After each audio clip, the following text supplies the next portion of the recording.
Europe 1 Matin. C'est un chiffre qui fait froid dans le dos. 30% des actes médicaux pratiqués dans les hôpitaux et cliniques seraient injustifiés. C'est ce qui ressort d'une étude.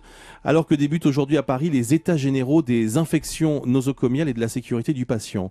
Alors, ces actes médicaux, ce sont des radios, des scanners, des opérations chirurgicales même qui auraient pu être évitées. Imaginez le coût pour la sécurité sociale. On parle de 40 milliards d'euros. C'est le plus d'Europe 1 Matin avec vous, Claude Rambaud. Bonjour. Bonjour. Vous êtes la présidente du collectif interassociatif sur la santé. On peut dire, pour résumer, que vous défendez les intérêts des usagers du système de santé. 30% d'actes inutiles, mais ça paraît énorme. Alors 30%, c'est une moyenne. Parce que... C'est un sondage réalisé auprès des médecins, je le précise. Oui, ce sont les médecins eux-mêmes qui avancent ce chiffre. Il y a sûrement plus dans certains actes. Je vais vous en prendre un par exemple. La pose d'une sonde Admer, d'une sonde urinaire Admer, c'est sûrement un acte, c'est certainement l'acte inutile le plus important. C'est beaucoup plus que 30%. Et puis il y a aussi des poses de perfusion, ce qu'on appelle des prises de voie veineuse, c'est-à-dire on pose une perfusion pour garder une voie veineuse au cas où. Ça aussi, c'est très certainement un peu plus. On entendra dans le journal de 7h30 sur Europe 1 le témoignage d'une victime d'ailleurs d'une opération du nez qui s'est révélée totalement inutile. C'est quelqu'un qui souffrait d'allergie, que l'on a opéré du nez et qui aujourd'hui est invalide à 80%. Ça s'appelle une turbinectomie. Ça s'appelle une turbinectomie. Voilà. Et ça s'est très mal passé. On s'est rendu compte après coup que c'était probablement inutile. Il y a de très nombreuses victimes de cette intervention qui est méconnue. Et les difficultés post-opératoires que vivent ces gens sont aussi très méconnues. Ça peut aboutir au suicide tellement les douleurs sont insupportables. Alors, les insomnies totales. Quelles sont les causes de ces abus aujourd'hui? Qui est responsable? Les médecins? Non, je dirais que en première ligne? Non, je pense que c'est le système.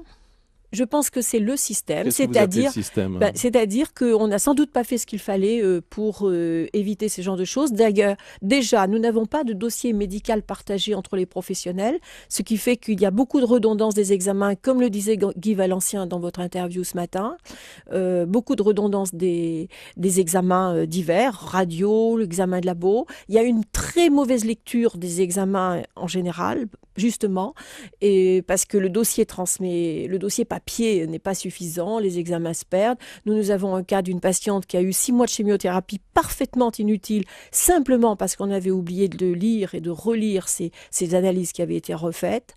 Donc le dossier médical, l'absence d'évaluation aussi, Guy Valencien disait, il nous faudra mieux évaluer, l'absence d'évaluation. Et puis une chose, les patients ont une part de responsabilité. Ce sont donc les patients qui pourraient aussi avoir une forme de responsabilité. Nous sommes, mettons-nous tous dans le même sac. C'est qu'on ne l'ouvre pas assez quand on est patient.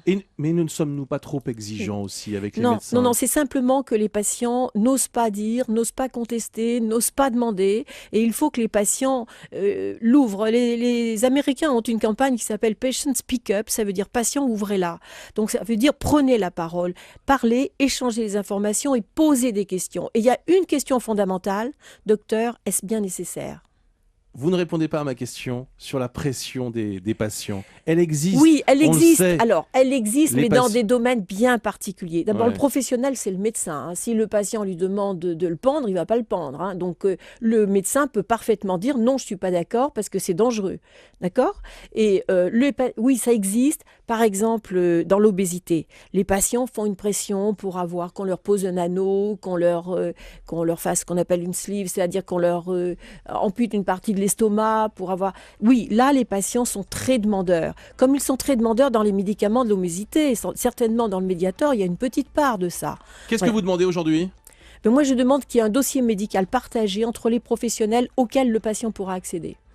Claude Rambaud, invité d'Europe 1 ce matin, présidente du collectif interassociatif sur la santé. Merci d'avoir été avec nous.